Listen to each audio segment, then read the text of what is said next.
Devansh Kapoor 6 feet 6 inch height के साथ देवांश जितना लंबा था उतना ही अट्रैक्टिव। उसका muscular body, V shaped waist और वी शेप्ड एक पैक एब्स थे। उसके बॉडी पर हर एक पार्ट किसी खूबसूरत पत्थर की तरह था, टफ और स्ट्रांग, बिल्कुल ऐसे जैसे मानो वो परफेक्शन की डेफी। ऊंचे ऊंचे डरावनी लहरों के साथ स्केटिंग बोर्ड से खेलते हुए भी देवांश के चार्मिंग चेहरे पर या आंखों में कोई इमोशन नहीं था जो लड़कों को गे बनाने पर भी मजबूर कर दे। पर उस मौजूद गहरी खामोशी और पैरालाइज एक्सप्रेशन उसे किसी खूंखार भेड़िए से भी ज़्यादा डरावना लुक दे रही थी। राजों से भरी समुद्र जो शायद पूरी दुनिया को अपने अंदर संभाल लेने की ताकत रखता हो, जो किसी को भी अपने सामने दबाने को मजबूर कर दे। आज वो भी बेबस नजर आ रही थी। शायद आज पहली और आखिरी बार ऐसा हो रहा था जब समुद्र किसी के तेज को दबा ना पा रही हो। देवांश का डार्क कोल्ड सफेक्टिव और समुद्र के गहराई को भी मात रहा था, उगते सूरज को भी चैलेंज कर रहा था। 1 घंटे तक ओशियन वेव्स और स्केटिंग करते करते देवांश अचानक से समुद्र की लहरों में कहीं गायब सा हो गया। धीरे धीरे समय बीता और 2 घंटे बाद देवांश अपने भीगे बालों में फेरते हुए समुद्र से बाहर आया। समुद्र की लहरें भी अब थम चुकी थी। पानी से भीगे शरीर के साथ देवांश बहुत ही आकर्षक नजर आ रहा था। उसने सिर्फ एक ब्लैक शॉर्ट्स पहना हुआ था। किसी भी तरह की वाटर स्केटिंग सेफ्टी इक्विपमेंट उसके पास नहीं थे। शायद उन चीज़ों की ज़रूरत नहीं थी। कुछ कदम चलने के बाद देवांश पलटा।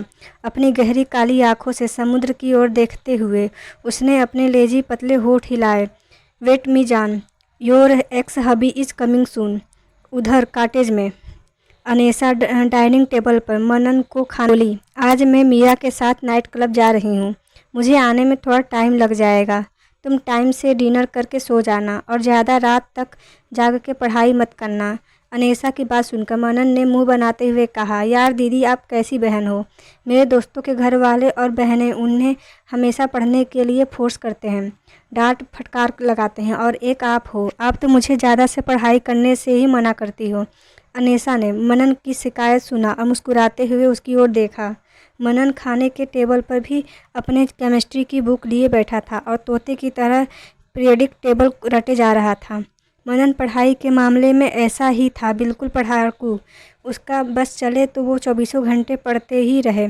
उसे एक तरीके से पढ़ाई का चस्का लग गया था, जिससे अनेसा हमेशा परेशान रहती थी। अनेसा ने कुछ से बुक ले ली तो मनन बिल्कुल प्रणाहित आवाज़ में रोटू शक्ल बनाकर बोली, एनी दी, यार ये सही बात नहीं है। स्वीटहार्ट मैं अच्छे से जानती हूँ क्या सही बात है क्या नहीं। तुम चुपचाप अभी अपने खाने पर फोकस करो। अपनी किताबों, अपने दोस्तों और उसके परिवार वालों के बारे में सोचना बंद करो, अनेसा बोली। मगर मनन ने हार नहीं मानी। उसने कुछ बोलने के लिए मुंह खोला, तभी अनेसा उसे आंखें दिखाते हुए बोली, अब कोई बहस नहीं, चुपचाप खाना खाओ। मनन अब चुप हो गया और अच्छे बच्चे की तरह खाना खाने लगा। अनेसा बुक रखने उसके रूम में चली गई। स्टडी टेबल पर बुक रखने के बाद अनेसा बाहर जाने को हुई, तभी उसकी नज़र वॉल पर लग गए। उसकी आंखों के सामने एकदम से एक भयानक मंजर आ गया। उसकी फैमिली एक जॉइंट फैमिली थी। उसके परिवार में सबके बीच बहुत प्यार और अपनापन था, मगर एक उसकी पूरी फैमिली की मौत एक साथ एक दिन बेहद ही खौफनाक और दर्दनाक तरीके से हो गई। उनके मौत का असल कारण अब तक किसी को पता नहीं चला। इसकी इन्वेस्टिगेशन अब भी चल रही थी। रात का वक्त। अनेसा अपने रूम में ड्रेसिंग टेबल के साथ खड़ी अपने बाल हाई पोनी में बांध रही थी। मनन बेड पर बैठा उससे ही के साथ। अनेसा लंबाई में ग्रेसफुली लंबी थी, milky snow white skin, perfect facial features के साथ अनेसा बिल्कुल किसी फेरल टेल की राजकुमारी मालूम होती है। 22 साल की उम्र में अनेसा किसी टेनएंगर की तरह दिखती है। तैयार होने के बाद अनेसा पलटी और उसने मनन से पूछा, मैं कैसी दिख रही हूँ। Beautiful, charming and energetic. Manan मुस्कुराते हुए उसकी ओर एक फ्लाइंग किस पास करके बोला। Black jeans, white sneaker, maroon crop top और वेस्ट वॉच के साथ अनेसा का मेकअपलेस चेहरा खिले गुलाब की तरह ग्लो कर रहा था। मनन का बाल प्यार से सहलाने के बाद अनेसा उसके फोरहेड पर किस किया और कहा, अपना ख्याल रखना और मैंने जो कहा है उसे भूलना मत। ठीक है, अब आप जाओ और मेरी फिक्र छोड़ो। अब मैं 14 साल का हो गया हूँ, कोई बच्चा नहीं हूँ मैं, मनन नाक सिकोड़ते हुए बोला। थोड़ी देर बाद अनेसा ने गैराज से अपनी कार बाहर निकाली और मीरा के बताए गए एड्रेस की ओर बढ़ गई। उसकी कार को जाता देख कॉटेज से कुछ दूरी पर खड़े थे ब्लैक हुडी और मास्क वाले इंसान ने किसी से कॉल पर कहा, वो चली गई है, आगे क्या करना है। ज़्यादा कुछ नहीं, बस उसके पीछे पिद्दी भाई का काम तमाम कर दो। फ़ोन की दूसरी साइड से एक भारी आवाज़ आई। तो मास्क वाला आदमी बोला, ओके। फ़ोन डिस्कनेक्ट होने के बाद उस मास्क वाले आदमी ने एक धारदार तेज़ चाकू निकाली और कार से बाहर निकल वो चाकू की धार पर उंगली फेरते हुए कॉटेज की ओर बढ़ गया। कुछ ही पलों बाद वह आदमी कॉटेज के अंदर लिविंग एरिया में पहुंच गया। मनन वहीं काउच पर बैठा मजबूर से देखने का आर्डर देके गई थी। मनन को देख उस मास्क मैन के होठों पर कार्नर मार्क्स के अंदर तिरछे मुड़े। उसने अपना चाकू उठाया और सीधे मनन के पीठ पीछे हम लाइट स्टार नाइट क्लब के एंट्रेंस पर एक ब्लैक ऑडी कार आकर रुकी। कार का डोर ओपन कर अनेसा कार के बाहर निकली। उसने इधर उधर नज़र घुमाया कर देखा तो उसकी नज़र अपने चारों दोस्तों पर गई जो बाहर खड़े उसके ही आने का वेट कर रहे थे। अनेसा उन्हें देखकर मुस्कुराई। उसने हाथ हवा में वाव करते हुए उन चारों ने पलट कर अनेसा की ओर देखा।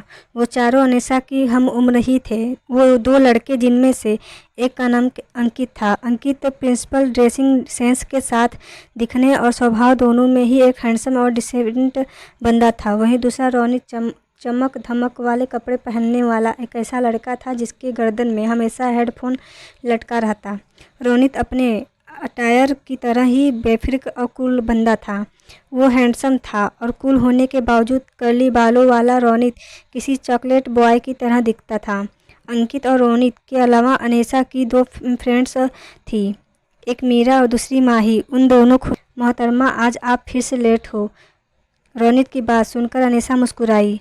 उसने अपने कार की डिक्की खोलते हुए वो बोली, अजी आप लोग तो जानते हैं हमारी कुटिया इस चकाचौंध वाले शहर से कितनी दूर वन में बसा है। अब उस वन से शहर तक के सफ़र में थोड़ा ज़्यादा वक्त लगेगा ही। वैसे हम ज़्यादा लेट भी नहीं हैं, बस 10 मिनट की देरी हुई है हमें। हाँ ये बात तो आपने सही कहा मोहतरमा, आपकी कुटिया शहर से बहुत से कुटिया में एक अलग ही सुकून और खुशी मिलती है। वहाँ जाते ही जिगरा तृप्त हो जाता है। रोनित अपने दिल पर हाथ रखते हुए ड्रामेटिक आवाज़ में बोला, जिसे सुनकर कब से चुप बैठी माही से अब चुप नहीं रहा।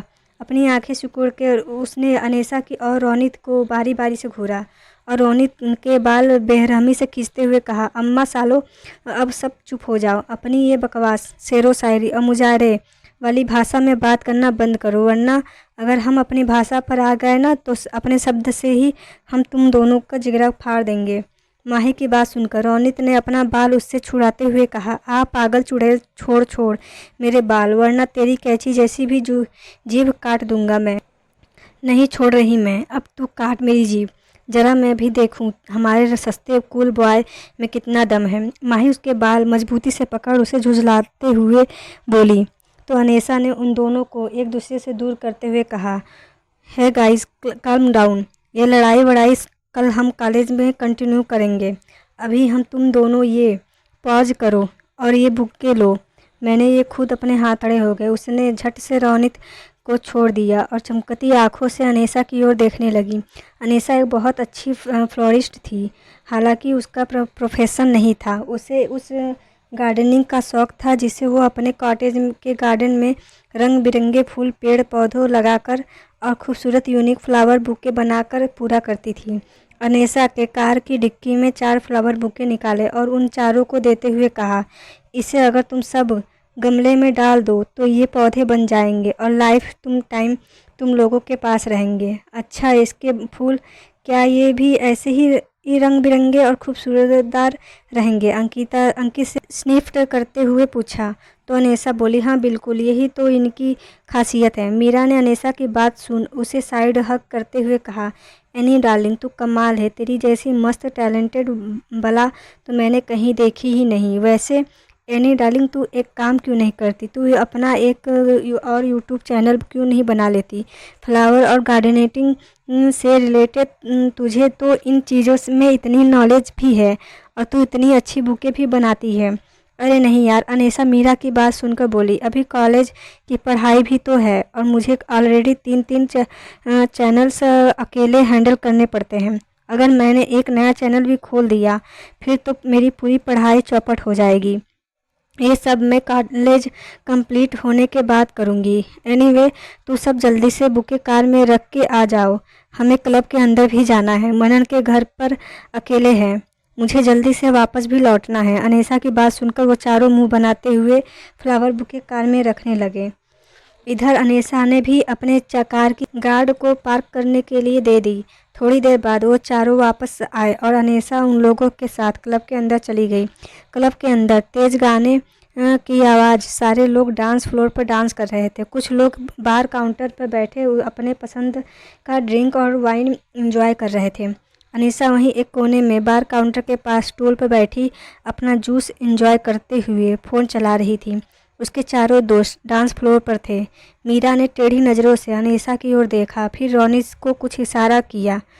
रोनित उसका इशारा समझते हुए टेढ़ा मुस्कुरा दिया। उसने एक वेटर को रोककर वाइन और जूस के 2 ग्लास उस वेटर से लिया और मन में शैतानी हंसी हंसते हुए सोचा, एनी डार्लिंग, होश में ना सही मगर नशे की हालत में तो तू वो राज खोलेगी ही, हमें बताएगी ही कि तेरी आंखों में दिखने वाली उदासी और बेचैनी का कारण क्या है।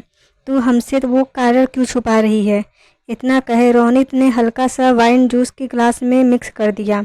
अनीसा के पास जाकर उसने जूस की गिलास अनीसा को देते हुए कहा, एनी ये जूस बड़ी मुश्किल से रहा है, शुगर कैन जूस, वो भी क्लब में। अनीसा ने अपनी एक आईब्रो ऊपर उठाते हुए पूछा। चिढ़ते हुए बोला, हाँ यार, मिल गया तो तेरे लिए ले आया, अब जल्दी से इसे पकड़। तेरे भाई का डांस फ्लोर पर अपना जलवा दिखाने भी जाना है। जलवा दिखाने जाना है, वो भी तुझे? क्या बकवास कर रहा तू। अनीसा सर्कलिस्ट आई रोल करते हुए बोली तो रोनित उसे बुरी तरह घूरने लगा। अच्छा ठीक है, तू जाकर अपना जलवा दिखा। Land thanks for the juice, Anisa बोली और उसने जूस की गिलास उससे ले लिया। रोनित की जाने के बाद अनीसा ने अपनी आदत के हिसाब से एक बार में ही पूरे जूस का गिलास ख़त्म कर दिया। फिर वो अपना फ़ोन यूज़ करने लगी। अनीसा के बहुत कम थी, इतनी कम कि उसे 2 बूंद वाइन में ही गहरा नशा चढ़ जाता था। कुछ मिनटों बाद ही अनीसा का सर भारी होने लगा। उसकी आंखों भी नशे से बोझिल हो उठी। अनीसा बिल्कुल नशे में धुत हो चुकी थी। वो अपना माथा एक हाथ से दबाते हुए बड़बड़ाई, ये मेरा फ़ोन 2-2 कैसे हो गए और मेरे हाथ ये 8 कैसे हो गए? क्या मैं कोई राक्षसी हूँ? इतना कहे अनीसा मासूमियत से अपने तितली के पंख जैसी पलकें तेजी से झपकाने और मटकाने लगी। अनीसा लड़खड़ाते हुए उठने को हुई, तभी वह नशे के कारण उठने के बजाय स्टूल से लुढ़क कर नीचे गिरने लगी। पर इससे पहले वो नीचे गिर पाती, 2 मजबूत हाथों ने उसे हवा में ही कैच कर लिया